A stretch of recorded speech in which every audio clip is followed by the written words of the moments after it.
It's the show of the week. Hello and welcome back to Show of the Week, the weekly segment where we talk musical theater and where I wear flannel. This week, two things have been on my mind. The first has been songs that were cut from musicals, and the second has been Kander and Ebb. And so, I've been listening to a lot of And the World Goes Round, a musical review using the songs of Kander and Ebb. Musical reviews can feel a little fluffy sometimes because, well, if you don't have a plot tying the whole thing together, then what is the whole thing that's tying it together? And so you end up with these authorship musical reviews. Sondheim has a whole bunch, and this one is Kander and Ebb's. And it's really easy to fall into the trap with these reviews of just kind of linearly telling a biography of the authors. And honestly, that can be kind of uninteresting sometimes, because while musical theater authors have had great and wonderful lives, we want to hear about the music and the worlds they're creating, which often are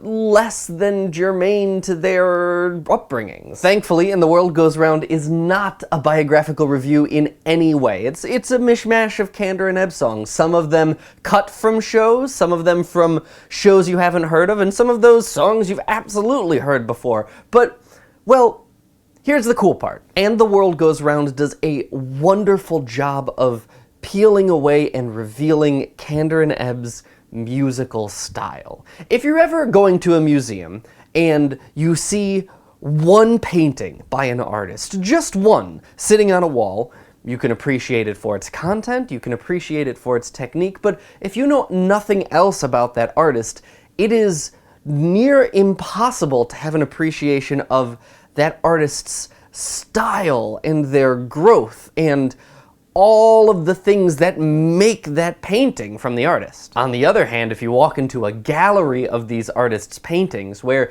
you get to see one after the other, after the other, after the other, you get to start to put together what makes that artist tick. Musicals are not paintings. They're generally meant to be experienced one at a time, but when you get a review like this with cherry-picked songs from all sorts of different shows, with all sorts of different contexts, from all sorts of different time periods, you start to see the things that make Kander and Ebb tick. And those are the things that bubble up, and really, that is the joy of listening to And the World Goes Round. And the songs are great too. There's some wonderful comedy numbers, there's some beautiful Liza Minnelli-style ballads, there's some great love songs, there's some songs you can probably skip, but you'll find those too, and, well, it's great. You should listen to it. I'll see you next week. Bye! Oh, God, it's cold season. That's a good out, Slate. Good out, Slate, everyone. Well done. Good job. You did great, and you did great, and you were okay, and you call me later.